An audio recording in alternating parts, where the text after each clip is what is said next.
10장 5절부터 일권상 마지막 14장까지 보고요.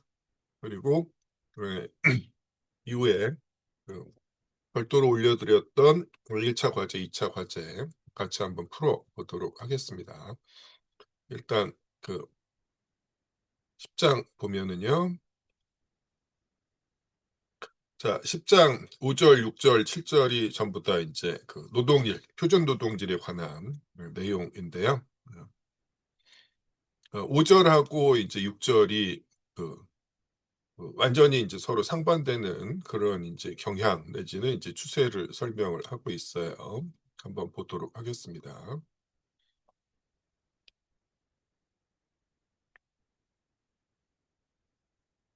자, 27번 보죠. 자, 임정미 씨 접속하셨는데 읽으실 수 있을까요? 저도 어려울 것 같습니다. 죄송합니다. 알겠습니다. 예. 그럼 이소미 씨 부탁드릴게요.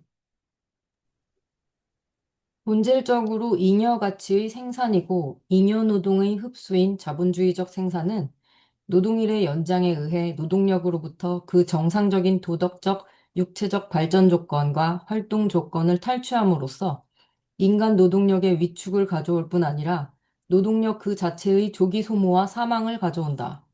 이것은 노동자의 수명을 단축시킴으로써 주어진 기간 안에서 노동자가 생산에 전념하는 시간을 연장한다. 자본은 사회에 의해 강제되지 않는 한 노동자의 건강과 수명을 조금도 고려하지 않는다. 네, 당연히 그렇죠. 자, 28번으로 갑니다. 민병헌 씨 부탁드립니다. 표준 노동일의 제정은 자본가와 노동자가 수세기에 걸쳐 투쟁한 결과다. 그러나 이 투쟁의 역사는 상반되는 두 가지 경향을 보여준다. 자본이 노동일을 그 정상적인 최대 한도로까지 연장하고 그 다음에는 한계를 넘어 12시간이라는 자연의 낮 시간의 한계까지 연장하는 데는 수세기가 걸렸지만 그 뒤 18세기의 마지막 3분의 1기에 대공업의 탄생과 더불어 노동일은 눈사태와 같이 모든 장애를 물리치고 연장되기 시작했다. 물질적 생산 방식의 변화와 이에 어울리는 생산자들의 사회적 관계의 변화는 처음에는 노동일의 한계를 무제한으로 확대했고, 다음에는 그에 대한 반작용으로 휴식 시간을 포함하는 노동일을 법률이 제한하고 규제하며 균일화하는 사회적 통제를 초래했다.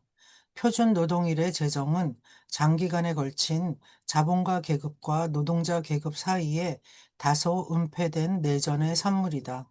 예, 좋습니다. 자, 자본주의적 생산의 초기에는 국가가 나서서 오히려 노동일을 연장하려고 했다라는 거죠. 왜 그랬을까?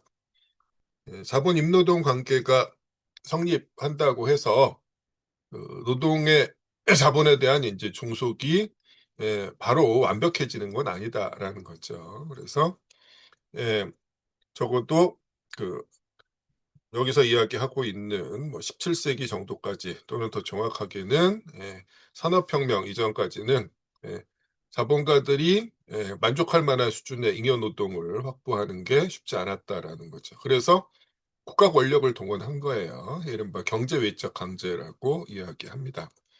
근데 기계제 대공업이 본격화되면서 모든 것들이 이제 완전히 바뀌어버렸다라고 지금 이야기를 하고 있어요. 그리고 어떻게 이런 일이 가능했는지는 우리가 다음 시간에 바로 공부하게 될 겁니다. 15장 3절에서 이 내용을 살펴보게 됩니다.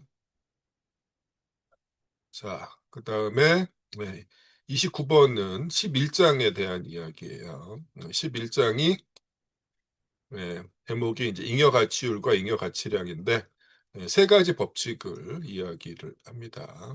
그 각각에 대해서 예, 한 번씩 보도록 하겠습니다. 29번 백승현 씨 부탁드립니다.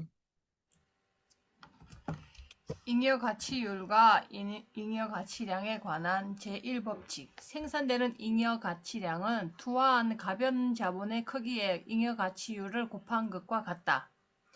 제2법칙 평균 노동일의 절대적 한계는 가변 자본의 감소를 잉여 가치율의 정대에 의해 보상하는 것의 절대적 한계 또는 착취되는 노동자 수의 감소를 노동력의 착취도를 올리는 것에 의해 보상하는 것의 절대적 한계를 이루고 있다.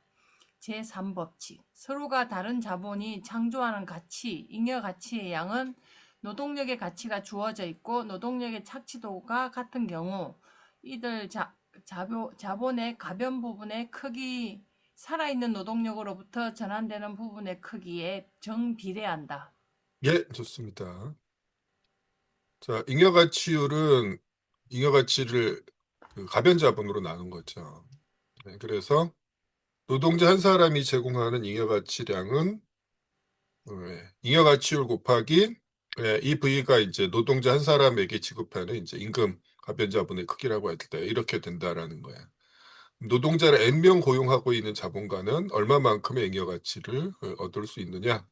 여기다 이제 N을 곱하면 되죠. 이게 제1법칙입니다. 자, 지금 제가 이제 보여드리는 슬라이드는 제가 그 텔레그램 방에 매 시간 끝날 때마다 파일로 올려드렸죠. 그리고 이제 그 일요일 세미나 끝나고 나서 제가 이제 판서 슬라이드 같이 올려드리는데 뭐 여러분이 이제 그때그때 다운로드 받아서 나중에 복습용으로 하시면 제일 좋은데 그 시간이 지난 다음에 이제 그 일일이 그 파일을 그 텔레그램 방에서 이제 찾기 귀찮으시면 우리 다음 카페에 그 강의 게시판 가시면 거기다가 이제 그 강의 자료 게시판에 매 회마다 우리 수업 시간에 사용했던 슬라이드나 자료들 올려놓고 있으니까 거기서 한꺼번에 다운받으셔도 됩니다. 자, 어쨌거나 이제 제1법칙은 이거고요. 두 번째 법칙은 이겁니다. 잉여가치 총량 중에서 노동자의 수의 감소 또는 가변자본의 감소와 잉여가치율의 증대가 병행하는 경향이 있다라는 거예요. 그래서 잉여가치율을 증대시키는 방식이 생산에 필요한 노동자의 수를 감소시키는 경향이 있다라는 거죠. 자, 그러면 이제 이게 어느 정도까지 상쇄가 가능하냐라고 했을 때 하루가 24시간밖에 안 되기 때문에 결국에는 잉여가치율의 증대를 통해서 가변자본 또는 노동자 수의 감소를 완전히 보충하지는 못한다라는 거거든요. 자, 여기서 이제 이렇게 직관적으로 제시되고 있는 법칙은 나중에 자본론 3권에 가면은요. 3권 3편에서 막스가 이윤율의 경향적 저하 법칙을 제시를 합니다. 그리고 그 경향적 이윤율의 경향적 저하의 동력 근본적인 원인이 되는 게 이제 유기적 구성의 고도화라는 건데 유기적 구성의 고도화라는 개념은 1권 7편에서 1권 하에서 우리가 공부하면 이제 확인이 될 거예요. 자본주의적 생산이 발전하면서 불변 자본의 크기에 비해서 가변 자본의 크기가 상대적으로 갈수록 줄어든다라는 거죠. 그리고 그게 3권으로 가면 이게 이윤율에도 그 악영향을 미친다라는 사실이 확인이 됩니다. 일단 우리는 아직 여기까지 나가지 않았으니까 1권 3편 수준에서는 직관적으로 이제 잉여가치 양과 관련된 내용들만 설명을 하고 있어요. 이게 이렇게 이어집니다, 나중에. 그 다음에 이제 3법칙은 동일한 크기의 자본이 투하된다면 가변 자본의 크기가 클수록 더 많은 잉여가치가 만들어진다는 거거든요. 당연한데 이게 이제 현상과 충돌한다라는 거죠. 무슨 소리냐? 두 개의 자본이 있는데 동일한 크기 100만큼의 자본을 자본 1은 불변 자본의 90, 가변 자본의 10만큼 투입했고 자본 2는 가변 자본의 90을 투입했다면 자본 1과 자본 2에서 생산되는 잉여가치의 크기가 다르죠. 상품 가치의 크기도 다를 거고 따라서 이윤율도 다를 것처럼 보이는데 실제로 그 가변 자본의 상대적 크기와 무관하게 동일한 크기의 자본을 투하한 자본가는 대체로 동일한 크기의 이윤을 실현하더라라는 거죠. 이른바 평균 이윤율이라는 이제 관찰된 현상인데 이걸 이제 어떻게 설명할 수 있느냐라는 문제였는데 막스 이전에 그 고전파 경제학자들 스미스나 리카드 등등은 이걸 해명하지 못했고, 그리고 이제 그 막스가 속류경제학이라고 부르는 주류 부르주아 경제학은 이걸 빌미로 이제 노동가치 이론을 폐기 또는 이제 거부하는 식으로 나아갔다라는 거예요. 자, 막스가 이 문제에 대해서 제시하는 해법은 자본은 3권 2편에 등장합니다. 3권 2편에서 가치가 생산 가격으로 되는 과정. 그러면서 이제 이윤이 평균 이윤으로 되는 과정인데 아직 멀었기 때문에 이제 뭐 당장 설명할 수 없다. 그래서 초등 대수학의 입장에서는 뭐 0분의 0이 일정한 크기를 가진다는 걸 설명하기 어려운 것과 마찬가지다라는 식으로 이제 넘어가고 있는데, 자, 일단은 우리가 이제 염두에 두고 넘어가면 되고요. 자, 그 다음에 이제 11장의 마지막 부분에 이런 이야기가 나와 있습니다. 30번 보겠습니다. 정명 혹시 부탁드립니다. 네. 어떤 인위의 화폐액 또는 가치액이 모두 자본으로 전환될 수는 없고 일정한 최소한도의 화폐 또는 교환 가치가 개별적인 화폐 소유자 또는 상품 소유자의 수준에 있어야 한다.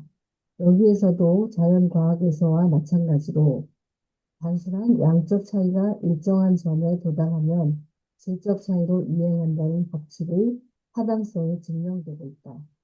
개별적 화폐 소유자 또는 상품 소유자가 자본가로 전환되기 위해 반드시 가져야 하는 가치액의 최소 한도는 자본주의적 생산의 발전 단계에 따라 달라지며 또 주어진 발전 단계에서도 생산 분야가 다르면 각 분야의 특수한 기술적 조건에 따라 달라진다.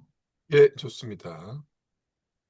자, 자본가가 되려면 어떻게 해야 되느냐? 단순히 그 돈을 좀 가지고 있다고 해서 바로 자본가가 될 수 있는 게 아니라 자기 자신은 생존을 위해서 노동할 필요가 없어야 된다라는 거죠. 즉, 타인의 잉여 노동을 무상으로 취득함으로써 그것만으로 먹고 살 수 있어야 된다라는 거예요. 네, 그러면 이제 그 노동자들을 고용해야 될 가변 자본뿐만 아니라 그것들을 이제 그 그 노동자들이 사용해서 일을 해야 할 수 있는 이제 생산 수단 구입에 필요한 불변 자본도 이제 필요하게 되는 거고요. 뿐만 아니라 자본가라고 할 수 있으려면은 여기에 그치지 않고 그 자본가 자신의 생존에 더해서 추가적인 가치 증식이 이제 가능해야 된다라는 거죠. 그래서 자본주의적 생산이 발전하면서 최소한도 자본이 될 수가 있는 최소한도의 크기가 점점 커질 수밖에 없는 거고, 그래서 모든 화폐가 자본으로 될 수 있는 게 아니라 일정한 크기 이상의 화폐가 비로소 자본으로 된다라고 이야기하면서 변증법의 이제 양질전화의 법칙을 막스가 언급을 하고 있었습니다. 자, 여기까지가 아직 11장이네요. 31번 또 보도록 하겠습니다. 네, 31번 오태석 씨 부탁드립니다. 네. 자본은 먼저 역사적으로 현존하는 기술적 조건을 그대로 이용해 노동을 자기에게 예속시킨다. 따라서 자본은 곧장 생산 방식을 변경시키지는 않는다. 그러므로 노동일의 단순한 연장에 의한 잉여 가치의 생산은 생산 방식 그 자체의 어떤 변화와도 관계없이 나타났다. 예, 좋습니다. 자, 노동일의 단순한 연장에 의한 잉여가치 생산. 이게 이제 3편에서 살펴본 절대적 잉여가치 생산인데, 본문에서는 절대적 잉여가치라는 개념이 등장하지 않아요. 근데 이제 4편으로 가서 상대적 잉여가치라는 개념을 이제 설명하면서 두 종류의 잉여가치를 이제 구분하게 되는 거죠. 그래서 여기까지가 이제 3편이고요. 그 다음에 4편으로 넘어가게 됩니다. 자, 질문 또는 하실 말씀 있으면 부탁드리겠습니다. 예, 그러면 이제 4편 12장으로 넘어갑니다. 32번이에요. 박나영 씨 부탁드립니다. 노동일의 연장에 의해 생산되는 잉여가치를 절대적 잉여가치라고 부른다. 이에 대해 필요 노동 시간의 단축과 이에 대응해 노동일의 두 부분들의 길이 변화로 생기는 잉여가치를 상대적 잉여가치라고 부른다. 예, 좋습니다. 네. 자, 노동자가 하루 동안 생산한 가치 총액을 선분으로 나타낸다라면은 잉여 가치는 이 선분을 다시 두 부분으로 나누었을 때 한 부분이라는 거죠. 자, 이걸 증대시키는 방법 어떻게 하면 되느냐? 선분 자체의 길이를 늘리는 방법이 3편에서 살펴본 노동일의 연장에 따른 잉여가치 생산, 즉 절대적 잉여가치 생산이고요. 선분의 길이가 주어져 있을 때 어떻게 하면 된다? 이 선분이 분할되는 비율을 변경하면 된다라는 거죠. 가변자본에 해당하는 필요노동 시간을 단축시킴으로써 잉여가치를 증대시키는 방법이 상대적 잉여가치 생산이다라는 거죠. 자, 그 다음에 이제 33번으로 갑니다. 은찬 씨부터 갑니다.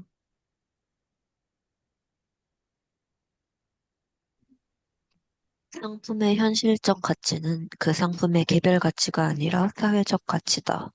다시 말해 상품의 현실적 가치는 각각의 개별적인 경우에 실제로 드는 노동시간의 위해서가 아니라 그 상품의 생산에 사회적으로 필요한 노동시간에 의해 측정된다. 따라서 만약 새로운 방법을 채용하는 자본가가 자기의 상품을 사회적 가치로 판매한다면 그는 그 상품을 개별 가치보다 더 비싸게 판매하는 것으로 되며 따라서 특별 잉여 가치를 얻게 된다. 네, 좋습니다. 상대적 잉여가치 생산이 어떻게 가능한가라고 했을 때 필요노동 시간의 단축을 임금의 삭감하고 동일시하면 안 된다라는 거죠. 왜? 우리는 임금이 노동력의 가치만큼 지불된다고 가정을 하고 있어요. 그래서 현실에서 임금 삭감이라는 방식이 자본가들이 대단히 즐겨 사용하는 방식이긴 하지만 상대적 잉여 가치를 이해하기 위해서는 어쨌거나 임금이 노동력의 가치만큼 지불된다라는 가정을 유지해야 된다라는 거예요. 근데 그러면서도 필요 노동 시간이 줄어들려면 어떻게 해야 된다? 노동 생산성이 증대하는 게 필수적이다라는 거죠. 근데 그러면 이제 노동 생산성이 증대하면 동일한 시간에 더 많은 가치가 만들어지는가? 당연히 아니라는 걸 우리가 알고 있어요. 동일한 시간에 더 많은 사용 가치가 만들어지긴 하지만 개별 상품의 가치는 오히려 줄어든다라는 거예요. 그럼에도 불구하고 자본가들이 생산성 증대에 열을 올리는 이유가 뭐냐라고 했을 때 제일 처음에 등장하는 게 특별잉여 가치라는 개념이죠. 경쟁자들보다 예외적으로 높은 노동 생산성을 달성한 자본가는 자신이 생산한 상품의 개별 가치와 사회적 가치 사이의 차이를 특별잉여 가치라는 형태로 취득할 수 있다라는 거였습니다. 네. 자, 그리고 이제 계속 진행되죠. 34번으로 갑니다. 박지현 씨부터 갑니다. 네, 예외적으로 생산성이 높은 부분은 강화된 노동을 자극한다. 다시 말해, 동일한 시간 안에 동일한 사회적 평균 노동보다 더 많은 가치를 창조한다. 그러나 자본가는 노동력의 하루 가치에 대해 조정하고 지불한다. 그리하여 잠시만요. 개선된 생산 박지현 씨 방식을 잠시만요. 자본가는 동일한 네. 생산 경우에 자본가에 비해 일 노동 중 더 큰 부분을 잉여한다. 그러나 새로운 생산 방식이 마련되고 그리하여 상품의 개별 가치와 사회적 지위 사이의 차이가 제거되자마자 특별 잉여 가치는 사라집니다.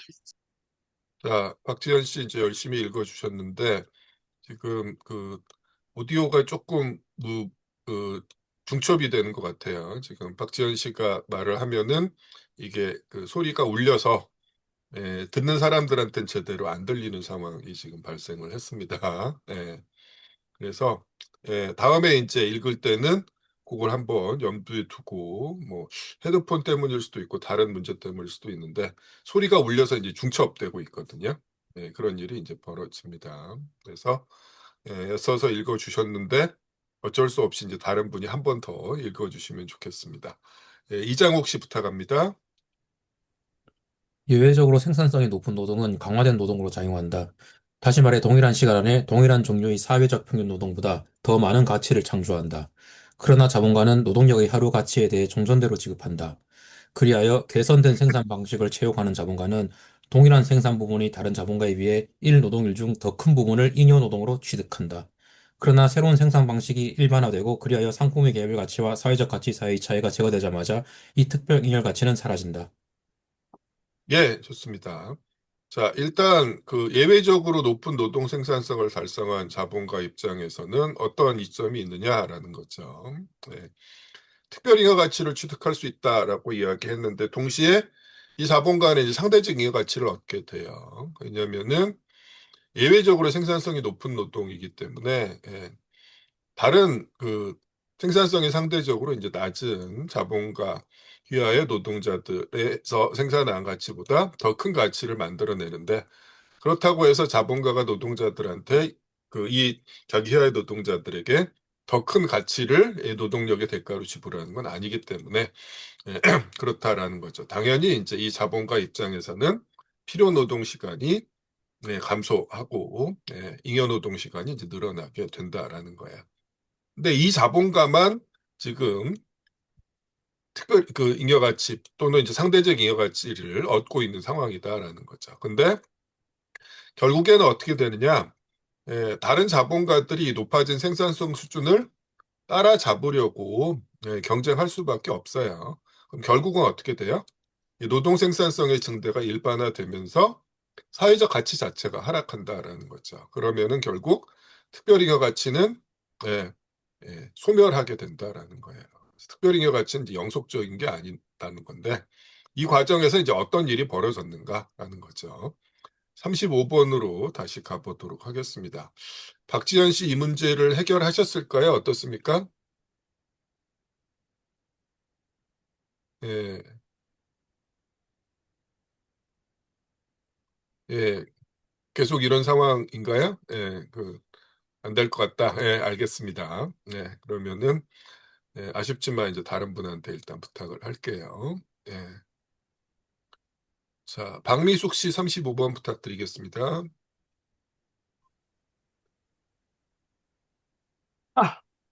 노동시간에 의한 가치결정 법칙은 새로운 생산 방법을 채용하는 자본가로 하여금 자기의 상품을 그 사회적 가치 이하로 판매하도록 강요하는 것으로 스스로를 드러내며 그리고 또 바로 이 법칙이 경쟁의 강제 법칙으로 작용해 자기 경쟁자들로 하여금 새로운 생산 방법을 도입하지 않을 수 없게 하는 것이다. 이런 과정 전체를 거쳐 최후로 일반적 잉여 가치율이 상승하는 것은 노동 생산성의 증가가 생활 필수품 생산에 기여하는 산업 부분에 일어나서 노동력의 가치를 구성하는 상품들을 값싸게 했을 때 비로소 가능하게 된다. 예, 좋습니다. 자, 자본가들의 이제 경쟁은 뭐 최종적으로는 이제 특별잉여 가치를 사라지게 만들면서 사회적 가치 자체를 낮추게 되는데 그 이전에도 뭐 그, 그 8시간에 생산한 예외적으로 높은 노동 생산성을 달성한 자본가가 8시간에 생산한 상품을 10시간에 팔지 않고 이제 9시간에 판다라는 거예요. 그러면은 여전히 이제 1시간 내 상품 한 개당 1시간의 특별잉여 가치를 얻으면서 경쟁자들은 이제 몰아낼 수 있다라는 거예요. 그래서 이제 다른 자본가들이 어쩔 수 없이 이제 살아남기 위해서라도 높아진 생산성 수준을 따라잡아야 되는데 그래서 이제 특별잉여 가치가 사라지면 어떤 일이 벌어지느냐? 자, 이런 경쟁이 일어난 분야가 노동력의 가치를 구성하는 상품들, 즉 노동력 재생산에 필요한 상품들을 생산하는 분야였다. 또는 직접적으로 그 상품을 생산하는 분야가 아니더라도 그 상품의 생산에 필요한 생산수단을 제공하는 분야였다.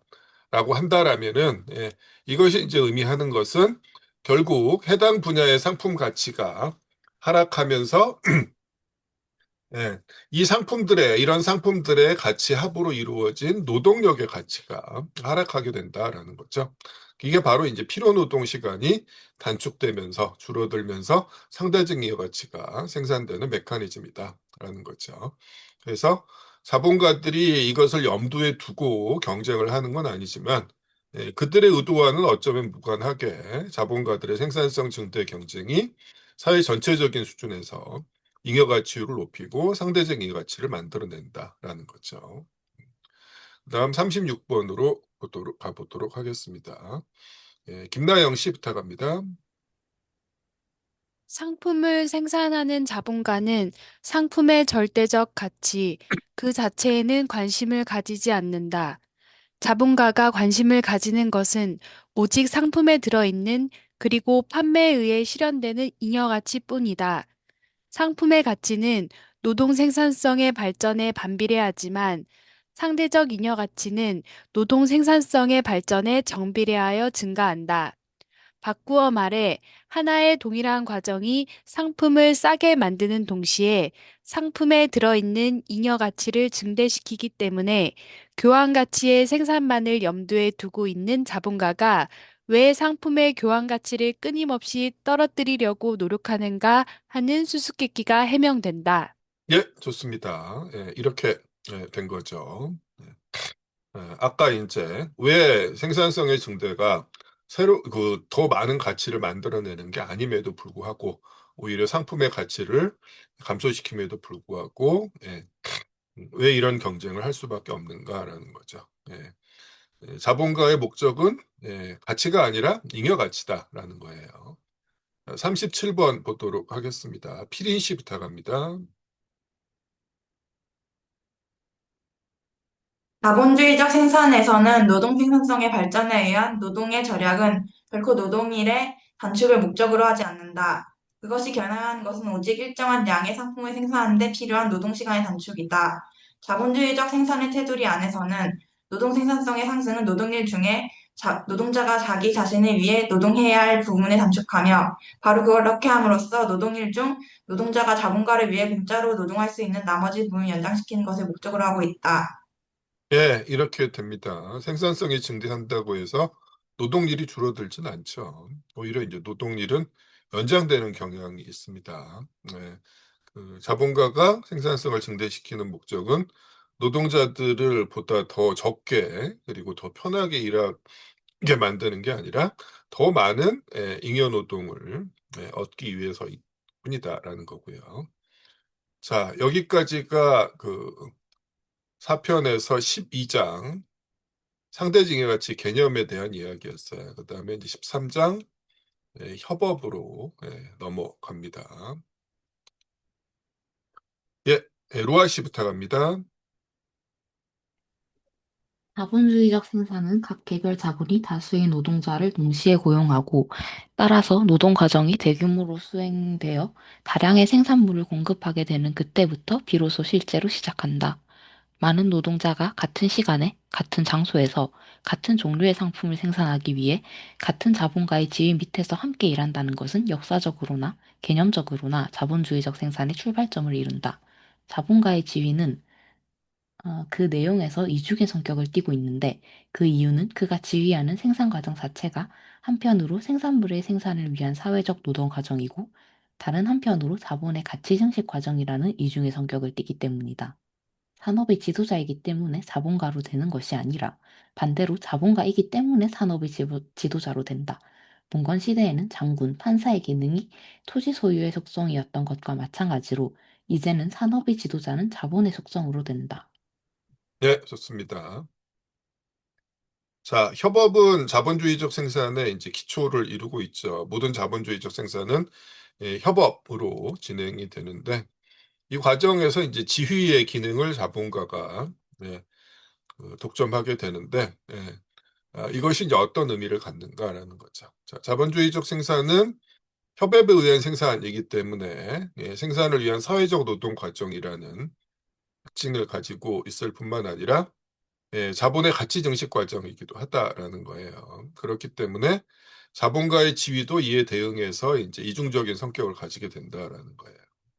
그래서 사회적 노동 과정이라는 측면에서 생산 전반을 기획하고 조율해야 될 필요성이 생겨날 뿐만 아니라 가치 증식 과정이라는 측면에서는 자본가와 노동자의 이해관계가 충돌할 수밖에 없죠. 그래서 자, 기본적으로 그 가치 증식의 결과가 자기 것이 되지 않는 이제 노동자의 입장에서는 자본가가 요구하는 만큼의 노동 시간과 노동 강도를 발휘할 아무런 이유가 없다라는 거예요. 그래서 불가피하게 노동자들에 대한 이제 감시와 통제라는 이런 활동이 지휘 기능에 포함이 되는데 이 두 가지는 자본가들이나 이제 자본가의 대변자인 지식인들은 동일한 것으로 취급하지만 사실은 본질적으로 이제 다른 거다라는 거예요.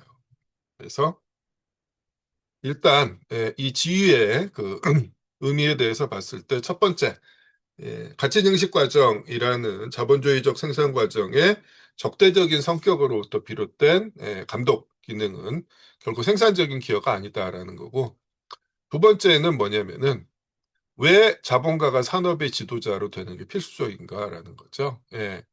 생산적 기여가 될 수 있는 생산 전반에 대한 기획과 조율이라는 역할을 자본가가 전담해야 될 어떤 필연적 이유도 없다라는 거예요. 단지 생산수단의 이제 독점적인 소유자라는 이유 때문에 자기가 산업의 지도자여야 된다라고 이야기한다라는 거죠. 그래서 봉건 시대에 이제 토지 소유자 계급인 영주가 장군이나 판사의 기능을 자기 것이라고 주장했던 것처럼 자본가가 내가 이제 자본의 소유자이기 때문에 지휘자여야 된다, 산업의 지도자여야 된다라고 주장하고 있을 뿐이다라는 겁니다. 자, 그 다음에 39번 보도록 하겠습니다. 이소미 씨 부탁드립니다. 결합된 노동일은 이것과 동일한 크기의 개별 노동일의 합계에 비해 더 많은 양의 사용 가치를 생산하며 따라서 주어진 유용 효과의 생산에 필요한 노동 시간을 감소시킨다. 결합된 노동일이 생산력을 증대시키는 원인이 무엇이건 어떤 경우라도 결합된 노동일의 특수한 생산력은 노동의 사회적 생산력 또는 사회적 노동의 생산력이다. 이 생산력은 협업 그 자체로부터 생긴다. 단순히 이제 노동자들을 같은 장소에 이제 모아놓는 것만으로 새로운 생산력이라는 게 이제 만들어진다라고 이야기를 하고 있어요. 자, 그랬을 때 이것이 이제 어떤 의미를 갖느냐? 결국 노동의 사회적 생산력인데 이게 이제 자본의 생산력으로 나타나게 되죠. 40번 보겠습니다.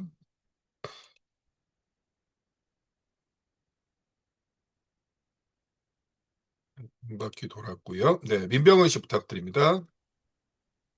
협업하는 사람으로서 또는 하나의 활동하는 유기체의 구성원으로서 노동자들은 자본의 특수한 존재 양식에 지나지 않는다. 그러므로 노동자가 협업에서 발휘하는 생산력은 자본의 생산력이다. 노동의 사회적 생산력은 노동자들이 일정한 조건 아래 놓일 때는 언제나 무상으로 발휘되며, 그리고 자본은 노동자들을 바로 이런 조건 아래 놓는다. 노동의 사회적 생산력은 자본에게는 아무런 비용도 들지 않는 것이고, 또 노동자의 노동이 자본에 속하기 전에는 노동자 자신에 의해 발휘되지 못하기 때문에 노동의 사회적 생산력은 자본이 본래부터 가지고 있는 생산력으로 자본에 내재하는 생산력으로 나타난다. 네, 이렇게 보인다라는 거예요. 결국 자본가가 이 노동자들을 한 곳에 모았고 거기서부터 새로운 생산력이 등장하는데 이게 결국 노동자들의 노동이 집단적으로 발휘되면서 생겨나는 생산력임에도 불구하고 자본의 생산력, 자본가의 기여처럼 여겨진다라는 거죠. 다음 41번 보도록 하겠습니다. 백승현 씨 부탁드립니다. 고대와 중세 및 근대 식민지에서 때때로 이용되는 대규모의 협업은 직접적인 지배와 예속의 관계, 대부분의 경우 노예 제도에 기반을 두고 있다. 이와는 반대로 자본주의적 형태의 협업은 처음부터 자기의 노동력을 자본가에게 판매하는 자유로운 임금 노동자를 전제한다.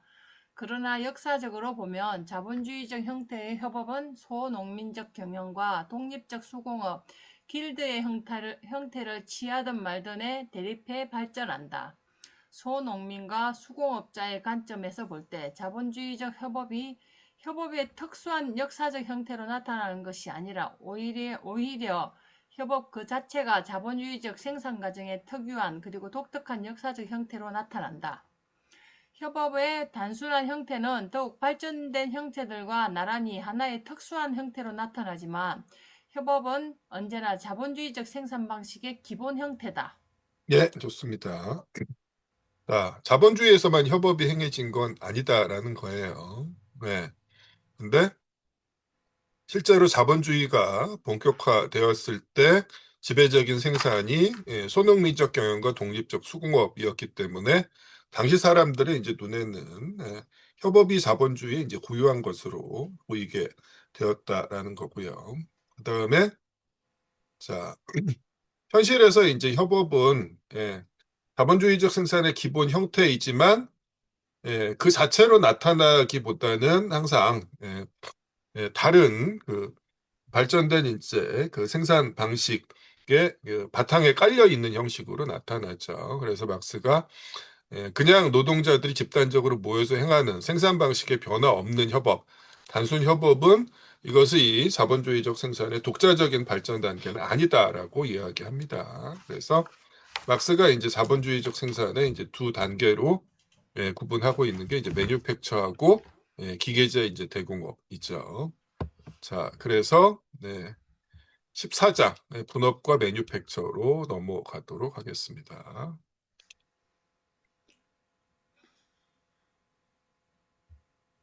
네, 42번이네요. 고요. 네, 정명옥 씨 42번 부탁드립니다. 분업의 토대를 두는 협업은 매뉴팩처에서 그 전형적인 형태를 취한다. 그리고 그것은 자본주의적 생산 과정의 하나의 특징적인 형태로 대략 16세기 중엽에서 18세기의 마지막 3분의 1에 이르는 진정한 매뉴팩처 시대를 통해 지배적이었다. 예, 좋습니다. 자, 여기서 이제 진정한 매뉴팩처 시대라는 말이 나오는데 이게 이제 16세기 중엽부터 18세기 마지막 3분의 1기까지라고 이야기하고 있어요. 막스가 그 2편에서 자본의 근대사가 시작된 시기가 16세기라고 이야기하고 있고요. 그 다음에 우리가 10장 노동일에서 기계제 대공업이 본격화된 시기가 18세기 마지막 3분의 1기였어요. 다시 말해서 자본주의적 생산이 생겨나면서 오래지 않아서 이제 매뉴팩처가 성립했고, 그리고 이것이 산업혁명, 대공업의 이제 출현 이전까지 자본주의적 방식 중에서 이제 지배적이었다라고 이야기를 하고 있습니다. 근데 이제 주의할 측면이 있었죠. 매뉴팩처가 자본주의적 생산 방식을 지배하던 시대라는 의미는 결코 매뉴팩처가 사회적 생산 일반을 지배하던 시대라는 의미가 아니다라는 거죠. 매뉴팩처는 결코 생산 일반을 지배한 적이 없다라는 거죠. 그래서 기계제 대공업의 시기 이전까지는 오히려 소농민적 생산, 수공업적 생산이 오히려 광범위하게 퍼져 있었고 매뉴팩처는 대단히 이제 불안하게 존속을 했다라는 겁니다. 자, 그 다음 43번을 보도록 하겠습니다. 박나영 씨 부탁합니다. 매뉴팩처는 이미 사회에 존재하던 직업의 자연 발생적 분할을 작업장 안에서 재생산하고 또 그것을 체계적으로 끝까지 추진함으로써 부분 노동자들의 숙련을 생산해낸다. 매뉴팩처 시대는 노동 도구를 각 부분 노동자들이 전문적인 특수 기능에 적합하게 만들므로써 그것을 단순화하고 개량하며 다양하게 한다. 네, 예.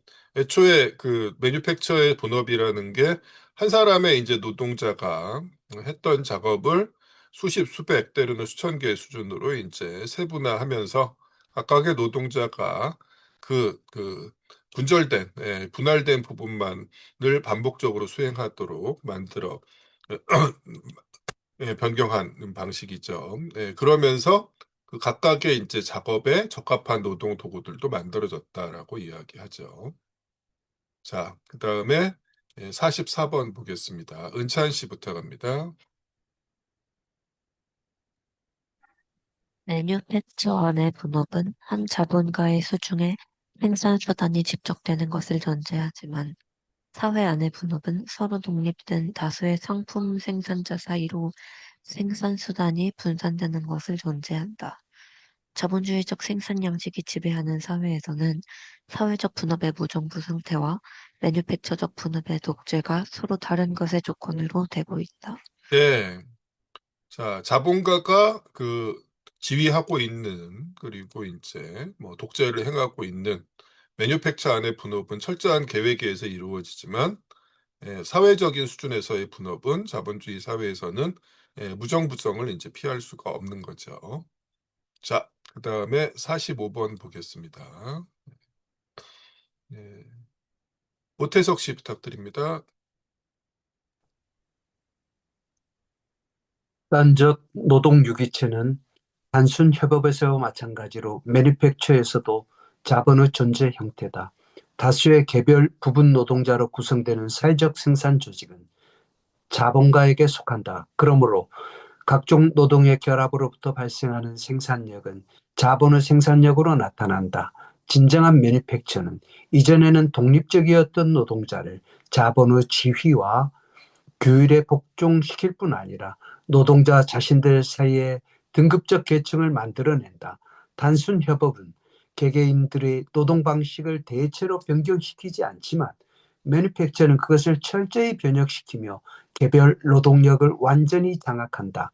매니팩처는 노동자들의 모든 생산적 능력과 소질을 억압하면서 특수한 기능만을 촉진함으로써 노동자를 기형적인 불구자로 만든다. 매니팩처에서는 집단적 노동자와 이를 통해 자본의 사회적 생산력을 풍부하게 하기 위해 노동자의 개인적 생산력은 빈약하게 만들지 않으면 안 된다. 이런 식으로 진행이 되죠. 이게 이제 5절에 나와 있는 매뉴팩처의 자본주의적 성격이라고 이제 돼 있는 그 절에서 나와 있는 얘기입니다. 자, 거의 이제 마지막이네요. 46번 보겠습니다. 이장옥 씨 부탁드립니다. 야만인이 모든 전쟁 기술을 개인의 책략으로 발휘한 것과 마찬가지로 비록 작은 규모에서이긴 하지만 독립적 농민 또는 수공업자도 지식, 판단력, 의지를 발휘했다. 그러나 매뉴팩처에서는 그런 능력은 오직 작업장 전체를 위해서만 요구될 뿐이다. 생산상의 정신적 능력이 한 방면에서는 확대되면서 다른 여러 방면에서는 완전히 소멸된다. 부분 노동자들이 잃어버리는 것은 그들과 대립하고 있는 자본에 집적된다. 부분 노동자들이 물질적 생산 과정의 정신적 능력을 타인의 소유물로 또 자기를 지배하는 힘으로 상대하게 되는 것은 매뉴팩처적 분업의 결과다. 이 분리 과정은 개개인 노동자에 대해 자본과 결합된 노동의 통일성과 의지를 대표하게 되는 단순 협업에서 시작된다. 그리고 이 분리 과정은 노동자를 부분 노동자로 전락시켜 불구자로 만드는 매뉴팩처에서 더욱 발전한다. 끝으로 이 분리 과정은 과학을 자립적 생산력으로 모으는 노동과 분리시켜 자본에 봉사하게 하는 대공업에서 완성된다. 네, 좋습니다. 흔히 이제 구상과 실행의 이제 분리라고 하는 과정이 자본주의적 생산이 성립하면서 바로 시작이 되죠. 그래서 단순 협업 수준에서부터 이제 자본가가 지휘 역할을 독점하면서 이게 생겨나는데, 매뉴팩처 단계에서 엄청 심화되고 최종적으로 그 대공업, 기계제 대공업의 상황에서 수준에서 완성된다 이렇게 이야기하고 있습니다. 그리고 오늘날 우리가 이제 대공업 시대에 살고 있는데 뭐 끊임없이 또 경험하고 있죠. 최근에 또 이제 유행하고 있는 게 이른바 AI인데 이게 결국 이제 그 생산 수단으로서의 이제 기계가 인간의 이제 역할이라는 것들을 이제 대신하는 방식이고, 그러면서 이제 자본의 사회적 생산력이 풍부해지면서 노동자 개인의 생산력을 이제 빈약하게 만드는 방식. 그리고 인간 노동의 산물이 이제 기계가 자본으로서 노동자들에게 이제 대립하는 방식으로 작동하게 되는 거죠. 자, 마지막 47번입니다. 박미숙 씨 부탁드립니다.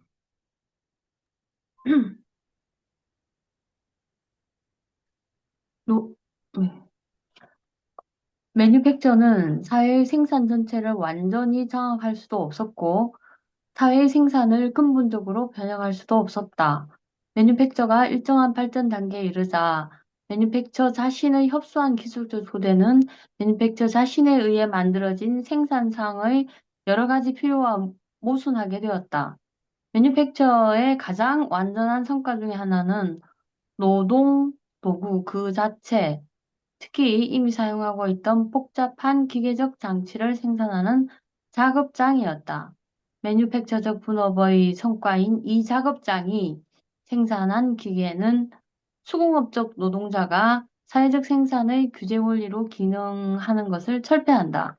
그리하여 한편으로 노동자를 일정한 부분적 기능에 일생 동안 얽매여 두는 기술적 이유가 사라지고 다른 한편으로 위의 규제 원리가 자본의 지배에 가한 장애물들로 사라져 버린다. 네, 좋습니다. 자, 매뉴팩처는 뭐 이전의 시기에 비해서 엄청나게 많은 변화를 가져왔지만 여전히 그 보분화되고 파편화되기는 했지만은 노동자의 수공업적 숙련에 의존하고 있는 체제였다라는 거죠. 그리고 이제 이것을 완전하게 이제 끝장낸 방식이 뭐다? 기계제 대공업이었다라고 이야기를 하고 있습니다. 네. 자, 그래서 이제 자연스럽게 이제 일본 하에서 공부하는 기계화 대공업으로 이제 넘어가게 되죠. 자, 여기까지 질문이나 하실 말씀 있으면 부탁드립니다. 네, 그래서 복습 문제는 다 풀어봤는데요. 지난 시간에 이제 시간 관계상 그 과제, 1차 과제하고 이제 1차 과제는 풀어볼 시간이 없었어요. 근데 오늘은 시간 여유가 조금 있으니까 과제들 좀 풀어보겠습니다. 일단 뭐 갓 공부한 내용이니까 훨씬 더 잘 와닿게 되길 텐데 2차 과제부터 이제 먼저 보도록 하겠습니다. 그래서 쭉쭉 이제 같이 보시면서 어떤 그 내용들이 있었고 우리가 이제 공부한 내용을 가지고 어떤 식으로 이걸 적용할 수 있는지. 사실 그 복습 문제를 한번 풀어보면은 이제 대부분의 문제들이 복습 문제 내용하고 이제 겹치기도 합니다. 그리고 뿐만 아니라 이제 그 책에 있는 내용들을 이제 여러분들이 찾아서 그걸 정리를 하시면 되는 거거든요. 그래서 스스로 얼마만큼 공부했는지를 이제 점검하는 방식이기도 하고 동시에 이제 여러분들이 답을 이렇게 그 서술형으로 이제 써보는 게 대단히 많은 여러분한테 그 이득이 되는 그런 공부 방식일 거라고 생각을 합니다. 일단 2차 과제의 첫 번째 문제는 단순 상품 유통과 이제 자본으로서 화폐 유통의 차이를 설명하라 이런 건데 뭐 아주 단순하게 이제 요약을 할 수 있겠습니다만은 일단 이게 이제 4장에 나오는 이야기인 거죠. 그래서 4장에서 보면은 그 CMC와 이제 MCM을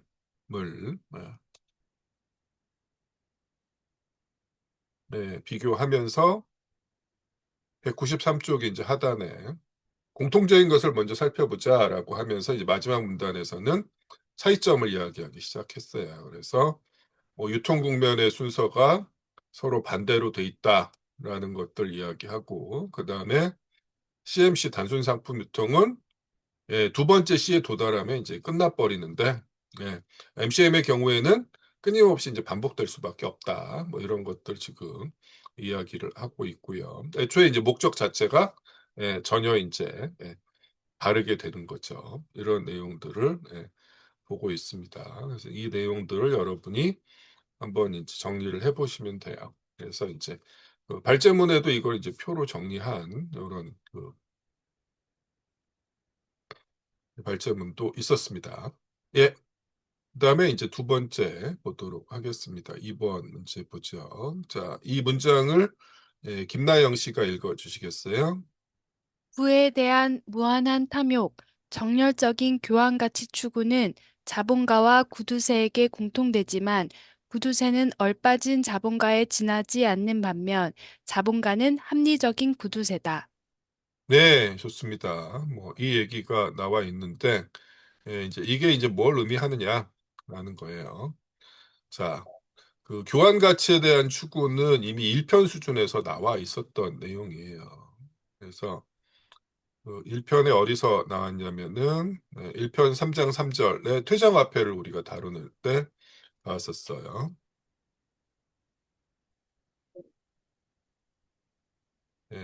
그래서 여기 보면은 네.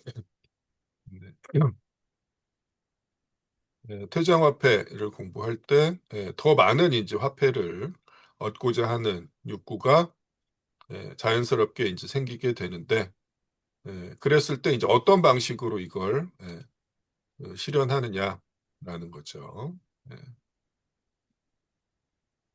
자, 요런 얘기가 나와 있습니다. 그 173쪽의 두 번째 문단인데요.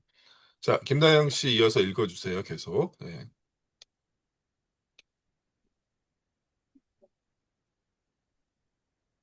금을 화폐로 보유하기 위해서는, 즉 퇴장화폐를 형성하기 위해서는 금이 유통되는 것 또는 향락의 구매 수단으로 되는 것을 막지 않으면 안 된다.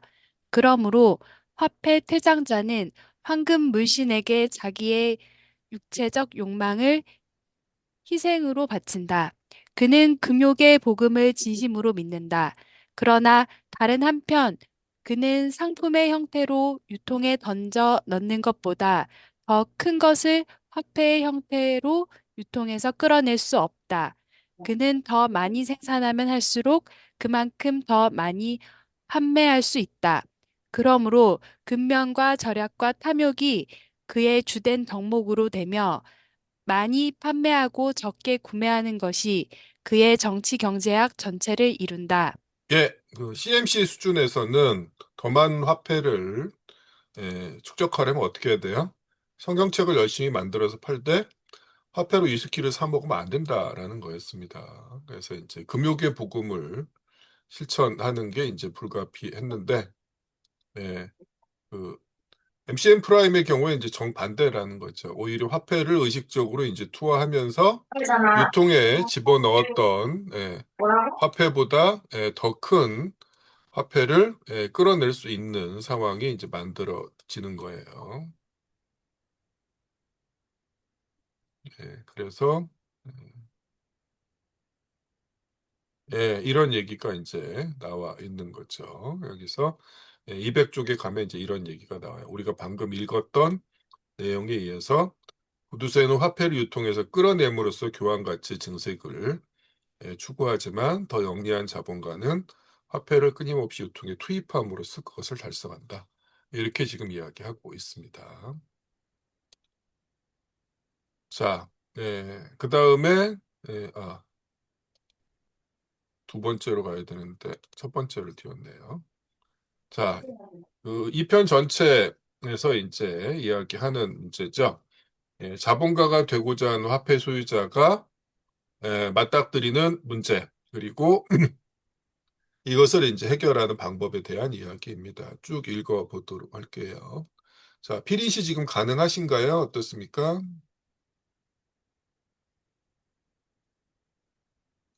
자, 피린 씨 읽을 수 있나요? 지금 조금 어려울 것 상황이 여의치. 같아요. 예, 알겠습니다. 자, 그럼 루아 씨 부탁할게요. 자본은 유통해서 생길 수도 없고 또 유통의 외부에서 생길 수도 없다.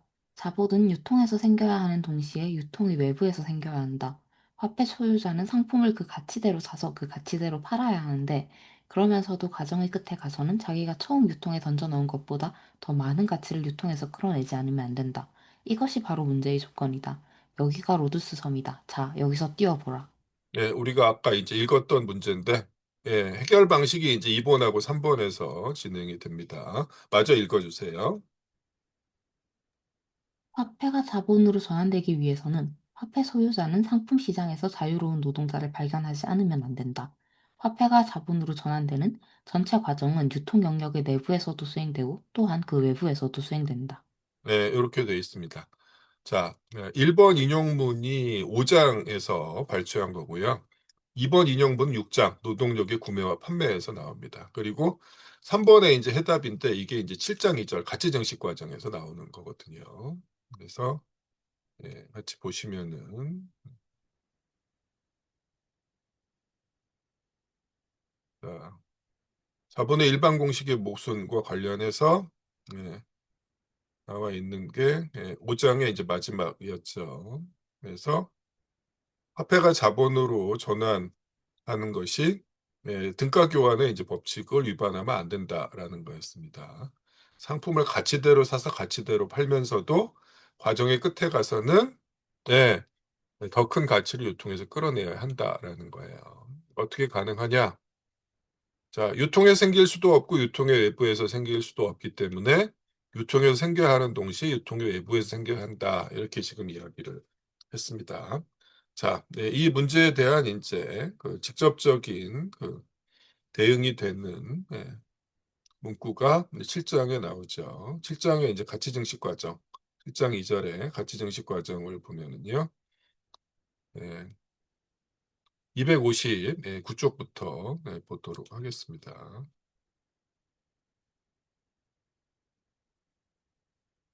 자, 259쪽의 그 마지막 문단을 같이 읽어 볼게요. 은찬 씨부터 갑니다.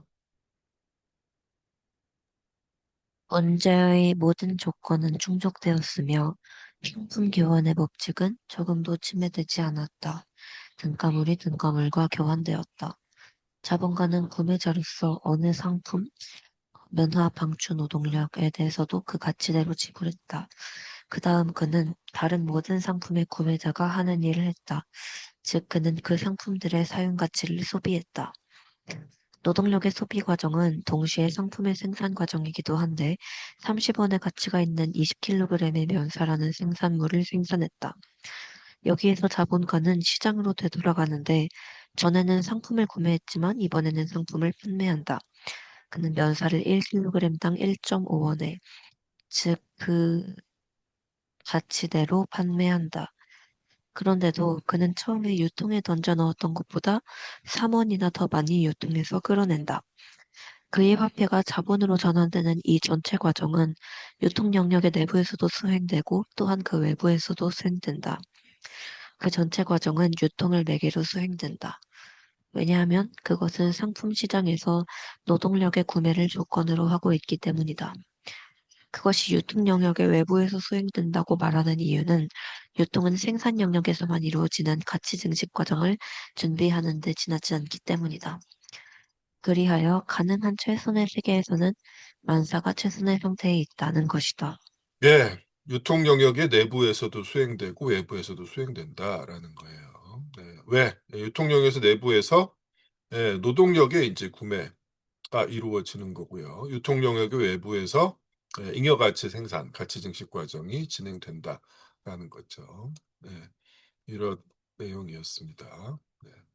자, 그 다음에 이제 4번 노동 과정, 가치 형성 과정, 가치 증식 과정의 차이에 대해 설명하라.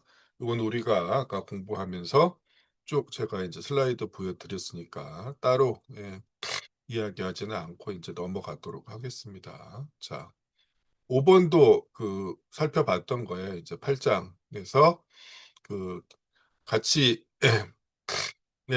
그 생산수단의 가치 이전 또는 보전과 새로운 가치의 첨가가 어떻게 가능한지에 대한 이야기, 노동의 이중성에 대응한다라는 이야기였습니다. 이것도 넘어갈 거예요.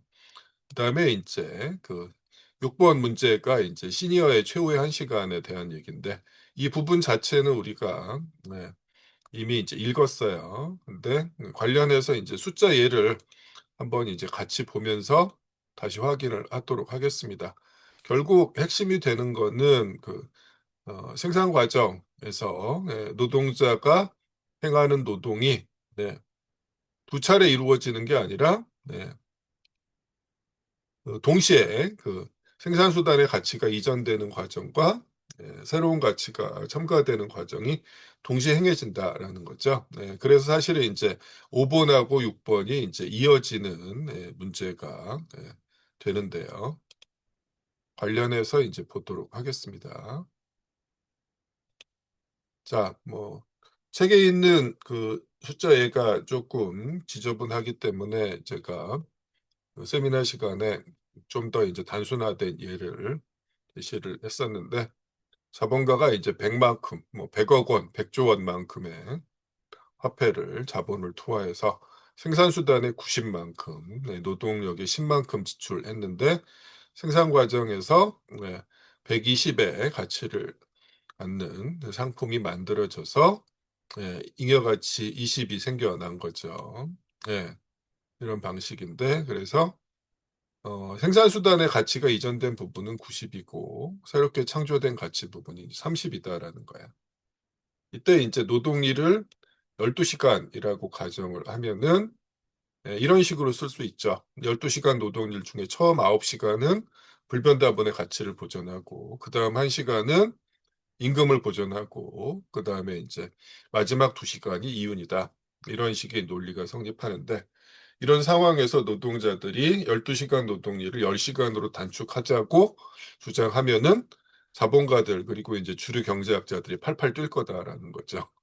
야, 이윤이라는 게 기업의 수익이라는 게 마지막 2시간에서만 나오는데 그걸 없애버리면은 자본가는 뭘 먹고 살란 말이냐 이런 식으로 나오고 나아가서 이제 노동일을 9시간, 8시간으로 단축하자고 이제 요구하면은 자본주의 다 망한다. 대한민국 경제 다 망한다. 이렇게 난리를 칠 거다라는 거야. 근데 이제 정말 그럴 거냐라는 거죠. 네.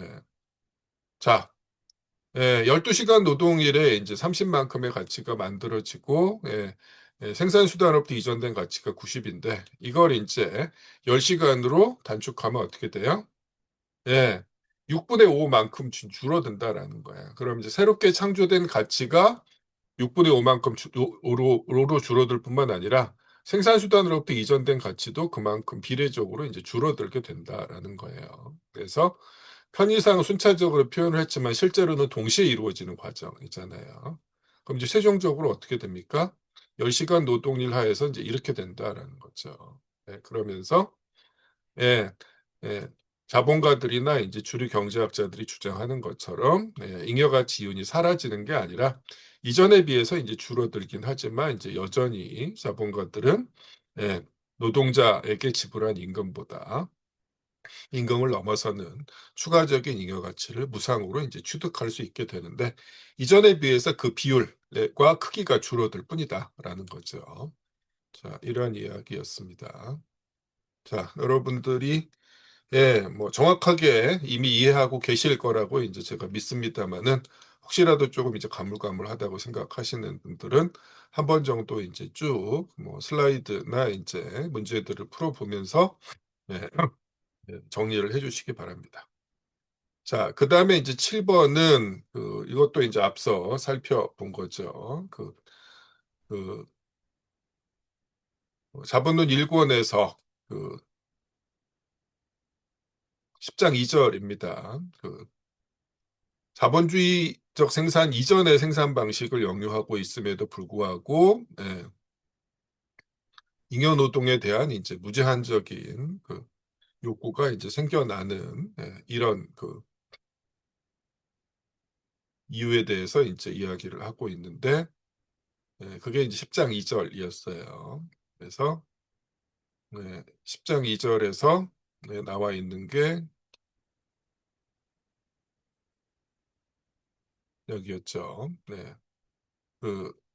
예로 들고 있는 게 두 가지입니다. 미국 남부에서의 흑인 노예제였다라는 거죠. 그래서 미국 남부에서 생산된 이제 면화들이 수출이 되었을 때, 수출되기 시작했을 때 이제 국내 소유 충족이 아닌 이제 교환 가치를 목적으로 하는 수출이 주 목적으로 되었을 때 이런 문명화된 장악성과 야만적인 잔악성이 이제 동시에 작동하게 되었다라는 거고요. 그 다음에 다뉴브 제후국에서의 잉여 노동을 살펴봤을 때 여기서 보면은 어떤 일이 이제 벌어졌느냐라는 거죠. 실제로 이 과정은 이미 다른 지역에서는 농노제가 진즉에 해체되었는데 그래서 자본주의적 상품 시장이 발전하고 있었는데 이 지역은 계급투쟁의 결과로 한때 농노제가 폐지됐다가 다시 농노제가 부활한 곳이었다라는 거죠. 그래서 이제 이곳에 이곳에 이제 영주들이 깨시민이 아닌 깨인 영주들이었다라는 거죠. 돈맛을 알게 된 이제 영주들이었기 때문에 부용 노동에 대한 규정, 에글루만 오르가니크 자체가 사실은 이제 1년 12달 전체를 영주의 를 위해서 봉사하는 날로 이제 정하는 일들이 벌어졌다라는 거죠. 자, 8번 자본주의적 생산에서 교대제가 성행하는 이유. 이것도 이제 봤었고요. 네, 넘어가겠습니다. 9번 표준노동일과 관련한 상반되는 두 가지 경향. 이것도 이제 아까 봤었습니다. 10번도 봤었죠. 네, 자본가가 왜 노동 생산성을 증대시키려고 하는가. 그 과정에서 상대적 이가치가 어떻게 생겨나는가. 이것도 봤었고 11번도 봤습니다. 자본주의적 생산에서 자본가의 지위가 갖는 이중적인 성격. 그 다음에 12번 진정한 매뉴팩처 시대란 무엇인가. 주의해야 될 것은 매뉴팩처가 사회적 생산을 전반적으로 장악한 시대를 의미하는 게 아니다라는 거죠. 자본주의적 생산 중에서 매뉴팩처적인 방식이 지배적이었던 시대를 의미한다라는 거죠. 자, 13번 이 부분도 이제 한번 같이 읽은 부분이기는 한데 네, 그 관련된 내용들을 추가적으로 조금 더 읽어보도록 하겠습니다.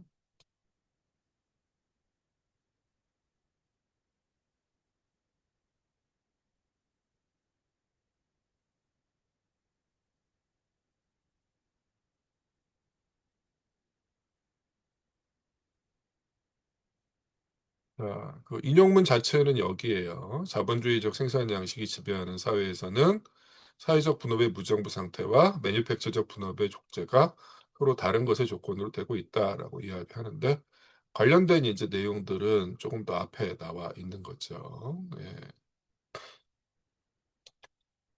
자, 483쪽부터 이제 보도록 하겠습니다.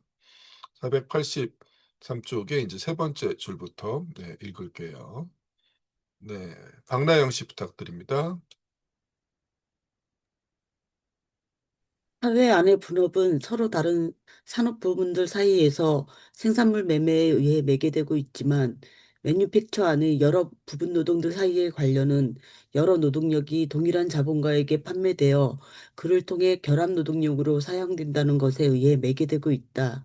매뉴팩처 안의 분업은 한 자본가의 수중에 생산수단이 집적되는 것을 전제하지만 사회 안의 분업은 서로 독립된 다수의 상품 생산자 사이로 생산수단이 분산되는 것을 전제한다. 매뉴팩처 안에서는 비례성의 철칙이 일정한 수의 노동자들을 일정한 기능들에 종속시키지만 매뉴팩처 밖의 사회에서는 우연과 반덕이 작용해 사회적 노동의 각종 부문들 사이에 생산자들과 그들의 생산수단이 분배되는 것은 제멋대로다. 예, 이렇게 된다라는 거죠. 자, 이제 그랬을 때 뭐 당연히 자본가들이 그래도 이게 이제 사회의 수요에 맞게 다 이제 그 조절을 하지 않느냐 이런 반론을 제기할 텐데 그것과 관련해서 이제 추가적으로 또 읽어보도록 하겠습니다. 자, 여기서부터는 이장욱 씨가 읽어주십시오. 물론 여러 가지 생산 영역들이 끊임없이 균형을 지향하는 것은 사실이다. 왜냐하면 한편으로 각각의 상품 생산자는 어떤 사용 가치를 생산해서 일정한 사회적 욕구를 충족시켜야 하기 때문이며 이 욕구들의 크기는 양적으로 서로 다르지만 이 상이한 크기의 욕구들을 하나의 자연 발생적 체계에 연결하는 내적 유대가 존재한다.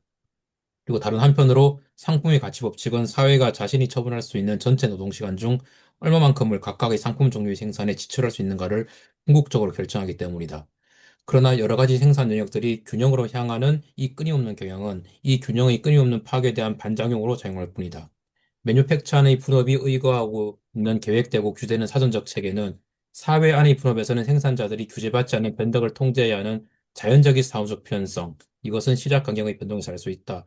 예, 이렇게 된다라는 거죠. 그래서 결국에는 개별 생산자들, 자본가들의 자기들이 장악하고 있는 매뉴팩처 안의 분업에서의 이제 계획과 정반대의 무정부성이 지배하는 게 이제 사회 안의 분업이고 그런 사회에서 이제 항상 끊임없이 이제 사후적으로 거기에 이제 맞추는 과정이 행해지는 것에 불과하다라는 거죠. 이른바 이제 균형을 지향한다라는 것 자체가.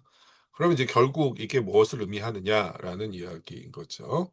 이어서 오태석 씨 부탁드립니다. 네.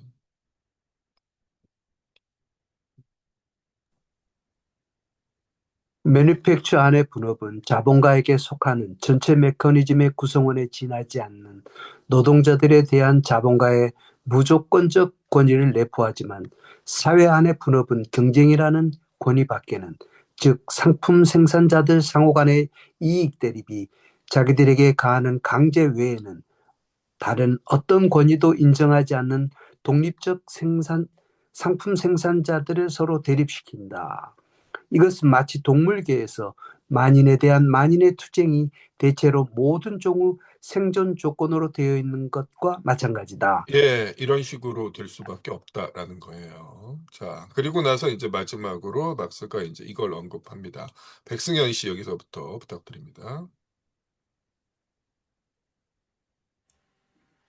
작업장 안의 분업, 노동자를 평생 하나의 부분 작업에 묶어두는 것, 자본에 대한 노동자의 완전한 종속 등을 노동 생산성을 향상시키는 노동의 조직화라고 찬양하는 바로 그 부르주아적 의식은 생산 과정을 사회적으로 통제하고 조정하려는 온갖 의식적 시도를 개별 자본가의 소유권, 자율적 독창성 등과 같은 신성한 것에 대한 침해라고 열렬히 비난하고 있다.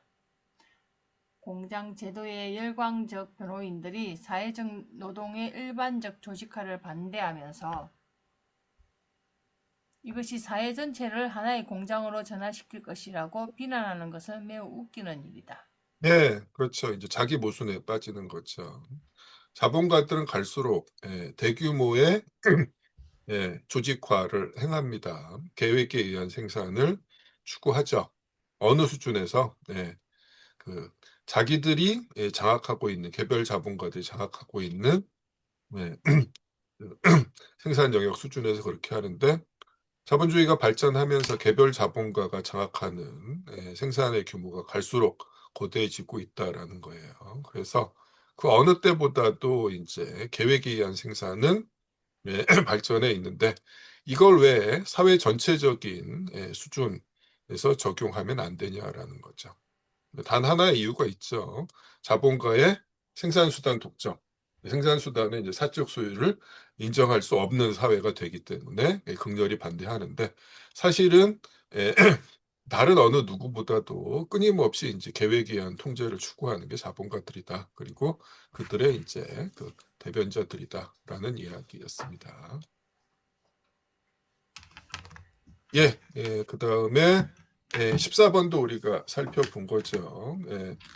매뉴팩처가 이제 결국 그 사회 전체를, 생산 전체를 장악할 수 없었던 한계, 그 수공업적 숙련, 노동자들의 수공업적 숙련을 완전히 이제 그 뛰어넘지 못했다라는 거죠. 그래서 기계가 이제 모든 것들을 바꿔놨다라고 이야기합니다. 그래서 다시 보면은 이런 얘기가 나와요. 제일 마지막 부분에 보면은 네,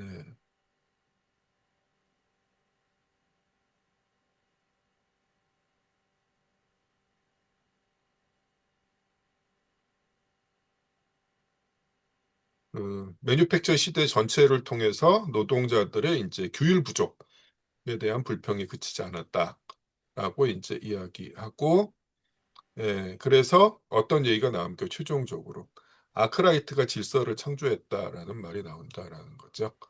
자, 산업혁명 시대의 이제 발명가죠, 아크라이트가.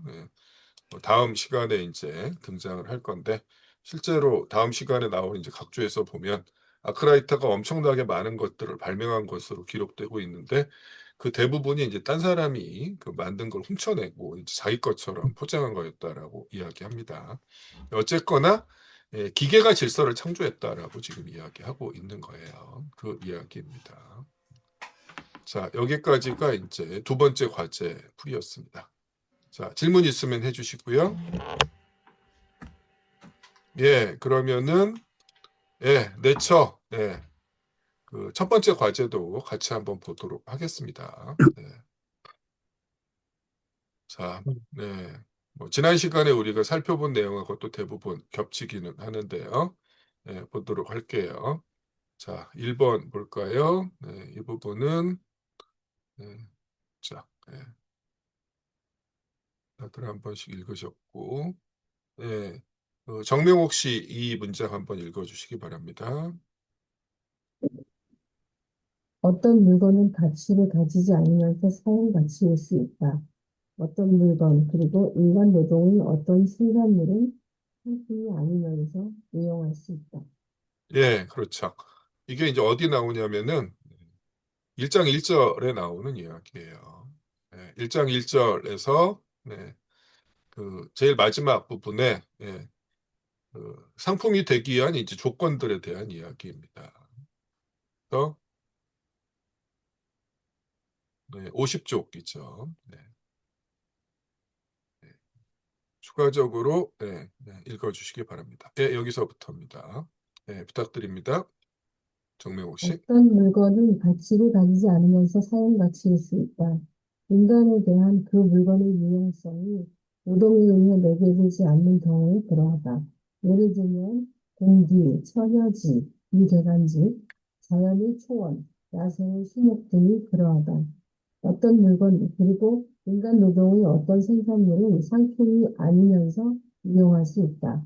자기 노동의 생산물로서 자기 자신의 욕구를 충족시키는 사람은 사용 가치를 만들기는 하지만 상품을 만들지는 않는다.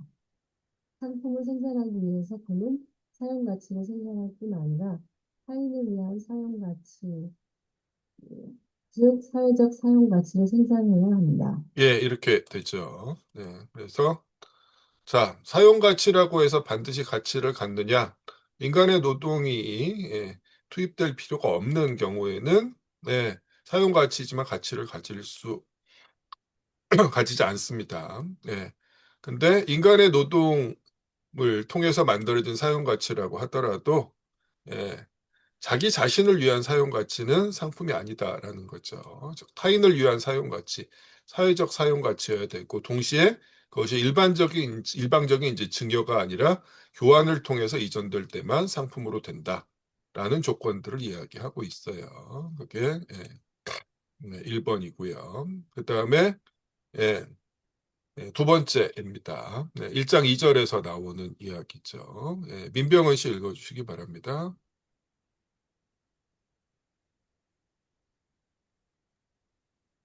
사회적 분업은 상품 생산의 필요 조건이다. 그러나 반대로 상품 생산이 사회적 분업의 필요 조건은 아니다. 독립적으로 행해지고 상호 의존하지 않는 사적 노동의 생산물만이 서로 상품으로 마주한다. 이게 이제 1장 2절에서 나오는 이야기였어요. 그래서 보면은, 이런 내용이죠. 그래서 사회적 분업이 행해지면 그것이 바로 상품 생산으로 이어지는가? 그렇지 않다라는 겁니다. 그래서 분업이 어떤 방식으로 행해지는가에 따라서 그 귀결이 우리한테 익숙한 상품 생산일 수도 있고, 애초에 생산물이 상품으로 될 필요가 없는 것도 있다라는 거예요. 그리고 그게 이제 결국에는 그 4번 문제로 이어지는 거죠. 이 부분 읽어주십시오. 민병헌 씨 맞죠?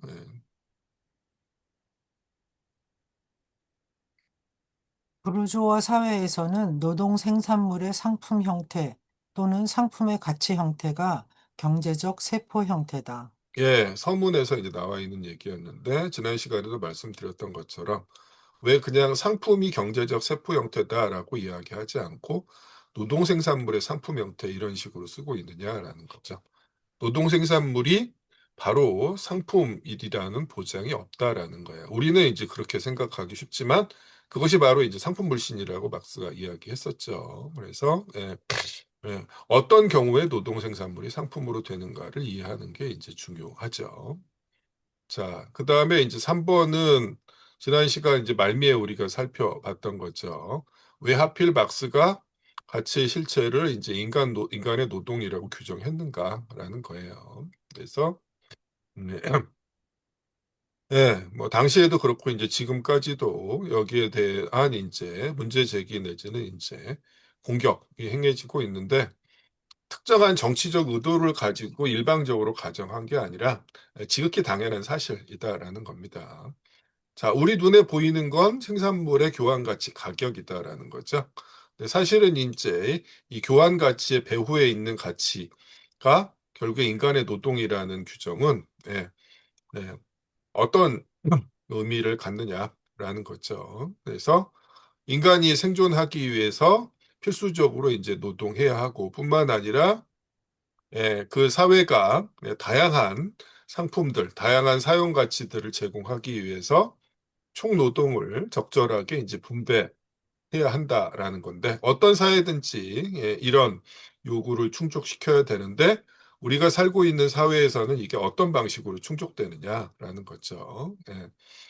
자, 여기 보면 이제 사회적 노동의 결합이 개인적 노동 생산물의 사적 교환으로 이루어진다 이렇게 이야기했습니다. 여기서는 이제 사실은 이게 사회적 분업이 자연 발생적으로 무정부적으로 진행된다라는 이제 의미죠.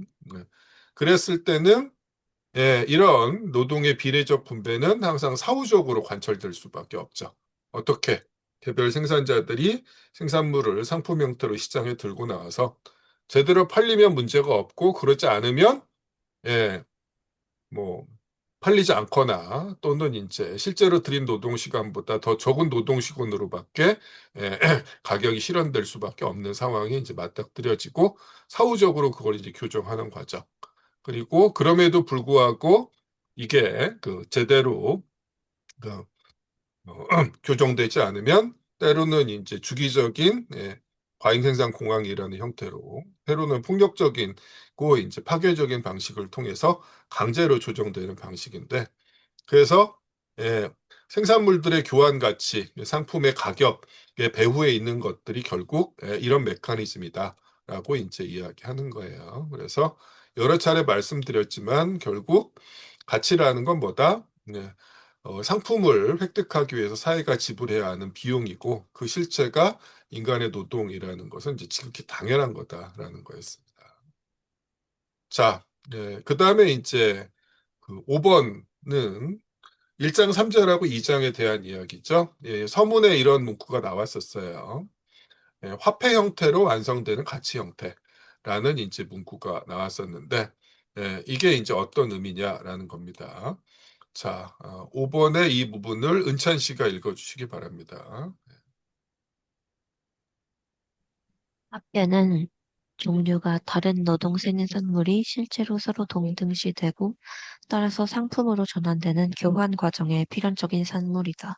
이렇게 이야기하고 있는데 이게 이제 그 2장 교환 과정에서 나와 있는 거죠. 그래서 1장 3절에서 쭉 그 분석했던 가치 형태의 발전 과정이 실제로 상품 생산이 발전하는 과정에서 불가피하게 그 화폐가 등장하는 할 수밖에 없는 과정이었다라는 거죠. 그래서 이 부분을 114쪽에 나와 있는 건데 이걸 이제 마저 읽어주시기 바랍니다. 은찬 씨 여기서부터요.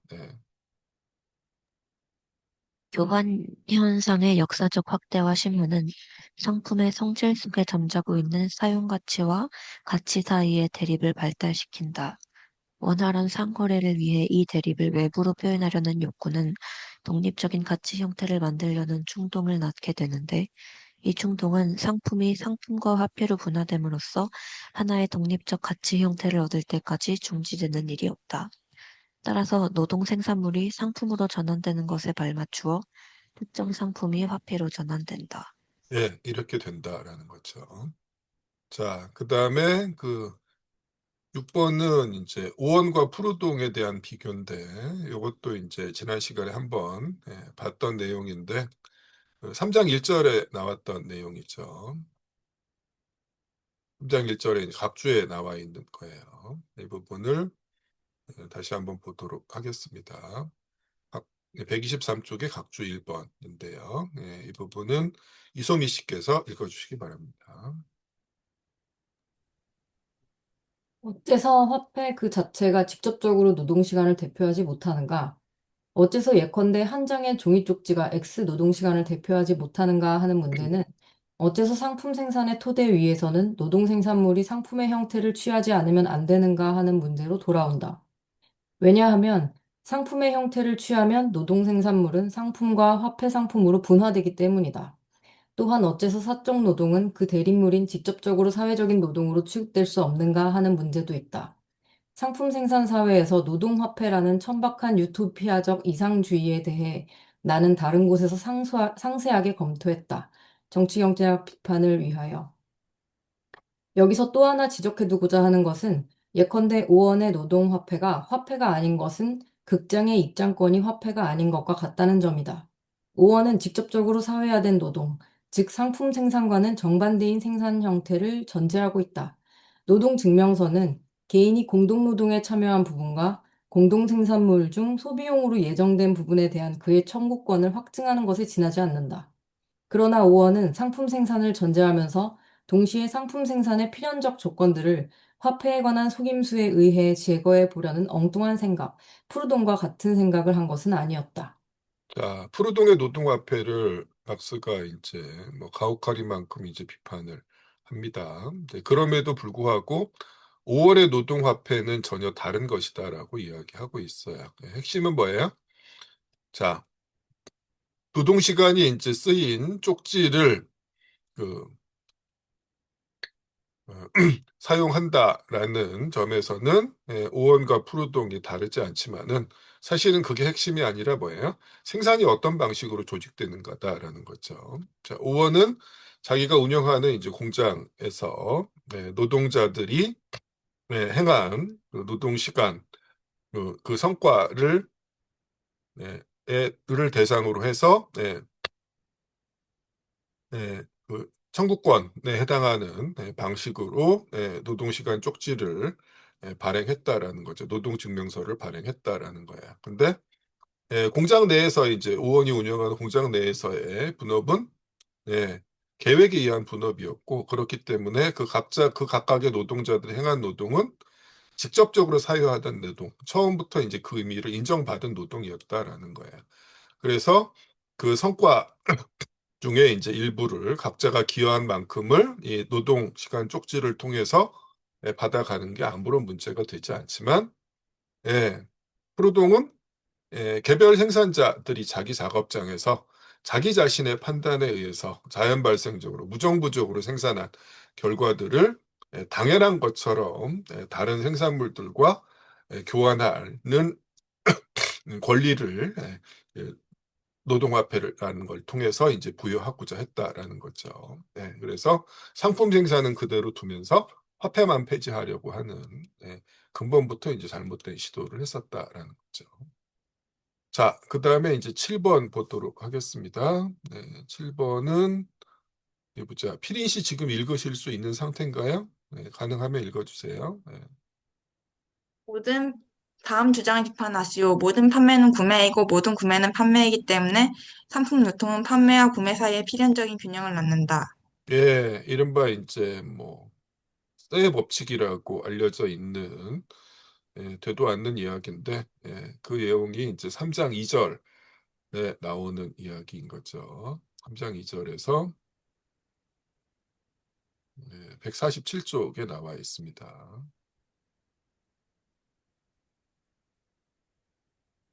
자, 두 번째 문단인데요.